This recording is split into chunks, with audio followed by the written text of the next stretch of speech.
आइए अध्यात्म के इस गहरे रहस्यमयी सफर में एक बार फिर आगे बढ़ते हैं। अगर हम पिछली कहानी को याद करें तो मिलारेपा 12 सालों की भयंकर तपस्या और पीड़ा से गुजर रहे थे। असल में ये कहानी एक ऐसी भट्टी की है, एक स्पिरिचुअल क्रूसिबल, जहां इंसान के अहंकार को पिघलाकर एकदम शुद्ध किया जाता है। आज की हमारी ये चर्चा ठीक उसी नाजुक मोड़ पर खड़ी है, जहां एक महान शिष्य के सब्र का बांध बस टूटने ही वाला है। मुझे मेरी माँ की याद आ रही है, बस मुझे उनके पास जाना है। जरा सोचिए, ये कोई साधारण वाक्य नहीं है। 12 साल तक हर तरह का दर्द सहने के बाद ये मिलारेपा के पूरी तरह से टूट जाने का प्रतीक है। शरीर बिल्कुल कमजोर हो चुका है, आंखें एकदम धंस गई हैं और पीठ पर तो इतने गहरे घाव हैं कि पूछिए मत। घुटनों में सिर रखकर फूट फूट कर रोते हुए मिलारेपा के ये आंसू सिर्फ जिस्मानी दर्द के नहीं है, ये उस चरम सीमा को दिखा रहे हैं जहां पहुंचकर किसी का भी मन पूरी तरह हार मान लेना चाहता है। और पता है, जब मन इस तरह पूरी तरह से थक जाता है, तब अहंकार यानी हमारा ईगो अपना सबसे बड़ा, सबसे खतरनाक जाल बिछाता है। ये मन का एक ऐसा भ्रम है जो दुनियादारी के बंधनों को ही इकलौता सच बना देता है। इसी भ्रम के चलते होता यह है कि जो गुरु शिष्य को आजाद करने की कोशिश कर रहा है, वही अचानक एक बड़ा दुश्मन या कोई पिंजरा लगने लगता है। मिलारेपा का थका हारा मन भी अब बिल्कुल यही माया रच रहा है। उन्हें बार बार ये समझा रहा है कि गुरु मारपा उनके शुभचिंतक नहीं है और अब यहां से वापस लौट जाना ही सबसे सही रास्ता है। लेकिन ठीक ऐसे नाजुक मोड़ पर एंट्री होती है गुरु माता दाग्मे की। मिलारेपा को इस तरह धूल में रोते हुए देखकर उनका मातृ प्रेम पूरी तरह छलक उठता है। वो अच्छे से जानती हैं कि अगर मिलारेपा इस कमजोर पल में हार मानकर लौट गए तो वो 12 सालों की घोर तपस्या पूरी तरह मिट्टी में मिल जाएगी। इसलिए बड़े ही प्यार से उनके आंसू पोंछते हुए माता दाग्मे एक बहुत ही हताश और गुप्त योजना बनाती हैं। प्लान ये था कि अगले दिन होने वाले दीक्षा समारोह में मिलारेपा को किसी भी तरह छुपकर शामिल करवा दिया जाए, ताकि उन पर गुरु की कृपा पड़ सके। तो होता यह है कि अगली सुबह सूर्योदय के साथ ही गुरु मारपा के प्रांगण में दीक्षा के लिए लोगों की भारी भीड़ इकट्ठी हो जाती है। और तभी अचानक भीड़ में से कुछ लोग मिलारेपा को पहचान लेते हैं। चारों तरफ फुसफुसाहट शुरू हो जाती है। अरे, ये तो वही महान चमत्कारी मिलारेपा है। और बस उन कुछ ही पलों की तारीफ और प्रशंसा ने वो कर दिखाया जो 12 साल की भयंकर पीड़ा भी नहीं कर पाई थी। लोगों की बातें सुनकर मिलारेपा के भीतर वो अहंकार फिर से जिंदा हो उठा, जिसे इतनी मुश्किल से दबा कर रखा गया था। लक्ष्य तुरंत बदल गया। अब दीक्षा मुक्ति के लिए नहीं चाहिए थी, बल्कि लोगों की नजरों में और भी महान बनने के लिए चाहिए थी। इस बिंदु पर आकर आध्यात्मिक यात्रा के दो बिल्कुल ही विपरीत पहलू हमारे सामने खड़े हो जाते हैं। एक तरफ तो है सच्चा ब्रह्म ज्ञान, जहां साधक को खुद के अस्तित्व और अहंकार को पूरी तरह मिटा देना होता है ताकि वो परम सत्य में विलीन हो सके।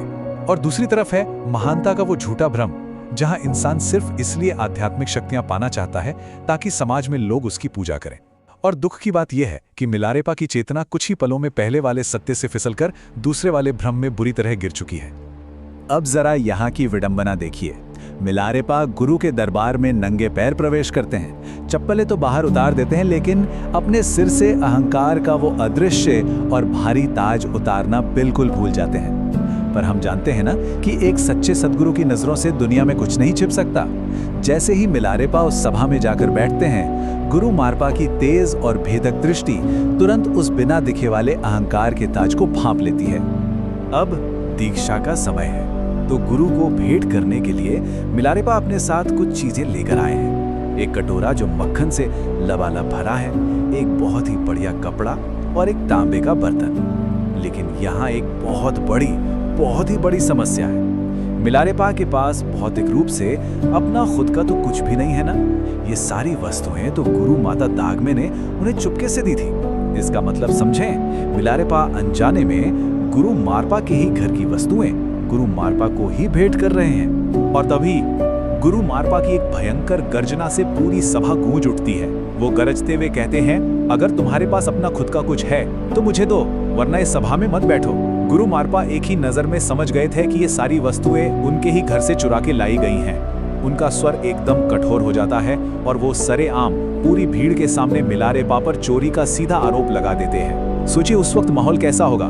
पूरी सभा में एकदम से सन्नाटा छा जाता है। मिलारेपा बुरी तरह गिड़गिड़ाने लगते हैं, मेरे पास अपना कुछ भी नहीं है, कृपया मुझे ऐसे ही स्वीकार कर लें। देखा जाए तो भौतिक रूप से उनके हाथ सचमुच खाली हैं, लेकिन अगर आध्यात्मिक रूप से देखें वो अभी भी उस अहंकार को बहुत कसकर पकड़े हुए हैं जो सुबह भीड़ की झूठी प्रशंसा सुनकर वापस आ गया था। और गुरु मारपा के दरबार का नियम बहुत सख्त है। वहां खाली हाथ तो बिल्कुल चल सकते हैं, लेकिन भरा हुआ अहंकार किसी भी कीमत पर स्वीकार नहीं किया जा सकता। इसके बाद वहां जो कुछ भी घटित हुआ उसने हर देखने वाले को अंदर तक कंपा कर रख दिया। गुरु मारपा अपनी जगह से उठते हैं और झपट कर मिलारेपा को उसके बालों से पकड़ लेते हैं। सच कहें तो ये महज बालों को पकड़ना नहीं था, ये मिलारेपा के सिर से उसी अहंकार के ताज को नोच लेना था। मारपा उसे उस भरी सभा के बीच से घसीटते हैं, बिना किसी दया के बुरी तरह पीटते हैं और चोर चोर पुकारते हुए अंततः उसे भयानक रूप से अपमानित करके अपनी सभा से बाहर फेंक देते हैं। अब इस पूरे भयावह दृश्य को समझने के दो बिल्कुल अलग नजरिए हैं। अगर हम उस भीड़ के नजरिए से देखें तो लोग बुरी तरह डरे हुए हैं और गुरु मारपा को एक बहुत ही क्रूर इंसान मान रहे हैं जो अपने ही चमत्कारी शिष्य को पीट रहा है। लेकिन आध्यात्मिक सच्चाई इससे कोसों दूर है। यह कोई साधारण इंसान का क्रोध नहीं है।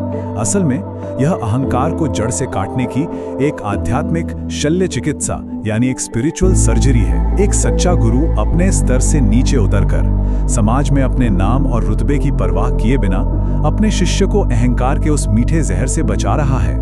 और यहीं पर वो सबसे गहरा आध्यात्मिक रहस्य छिपा है जिसे सच्चा चोर कहा जाता है। गुरु मारपा बार बार मिलारेपा को चोर कह रहे थे ना, लेकिन असल में उस पूरी सभा में असली चोर कोई और नहीं, स्वयं गुरु मारपा थे। जी हाँ, उन्होंने सरेआम अपने शिष्य का अहंकार चुरा लिया था ताकि उसे आखिरकार एक पूर्ण आध्यात्मिक स्वतंत्रता दे सके। देखने वालों के लिए यह एक भयानक क्रूरता थी, लेकिन असल में यह क्रूरता के भेष में छिपी हुई एक गुरु की अपने शिष्य के प्रति सबसे बड़ी करुणा थी। खैर, दिन बीता है और शाम ढल चुकी है। पूरे प्रांगण में एक बहुत ही उदास सन्नाटा पसरा हुआ है। मिलारेपा उसी चौखट के बाहर धूल में गिरे पड़े हैं। सुबह से अन्न का एक दाना तक नहीं गया है शरीर में। भीतर से वो पूरी तरह बिल्कुल टूट चुके हैं और वो दूर से बस असहाय होकर निहार रहे हैं कि कैसे गुरु मारपा अन्य सभी शिष्यों को वो अनमोल ज्ञान बांट रहे हैं जिसके लिए मिलारेपा ने अपना पूरा का पूरा जीवन कुर्बान कर दिया। सोचिए, ज्ञान के इतने करीब होकर भी उससे इस तरह वंचित रहने की ये पीड़ा कितनी असहनीय होगी। मिलारेपा की ये दर्दनाक और दयनीय हालत देखकर आखिरकार गुरु माता जागमे का धैर्य भी जवाब दे देता है। वो रोते हुए गुरु मारपा के पास जाती हैं और बिलखते हुए कहती हैं, इतिहास में आपकी क्रूरता की कहानियां लिखी जाएंगी। क्या किसी का दिल इसकी पीठ के उन छालों को देखकर नहीं पसीजेगा जिनमें मवाद भरा हुआ है? या तो इसे ज्ञान दे दीजिए या फिर इसे यहां से हमेशा के लिए जाने को कह दीजिए। माता दागमे की ये टूटे हुए शब्द किसी भी पत्थर दिल इंसान को रुला देने के लिए काफी थे। और ठीक यहीं ये कहानी एक ऐसे ज्वलंत सवाल पर आकर खड़ी हो जाती है जो किसी के भी रोंगटे खड़े कर दे। क्या गुरु माता दागमे की इस विनती के बाद गुरु मारपा की ये भयंकर कठोरता आखिरकार पिघलेगी? क्या मिलारेपा को वो दीक्षा मिल पाएगी जिसके लिए उन्होंने सचमुच खून के आंसू बहाए हैं? या फिर इस भयानक पीड़ा के बाद भी परछाइयों में कोई और सबसे बड़ी और अंतिम परीक्षा मिलारेपा का इंतजार कर रही है? इसका रहस्य इस आध्यात्मिक यात्रा के अगले भाग में ही खुलेगा। तब तक के लिए जरा इस बात पर विचार कीजिए, क्या इंसान के भीतर छिपे इस अदृश्य अहंकार को पूरी तरह मिटाए बिना सच्चे ज्ञान का उदय होना कभी संभव है?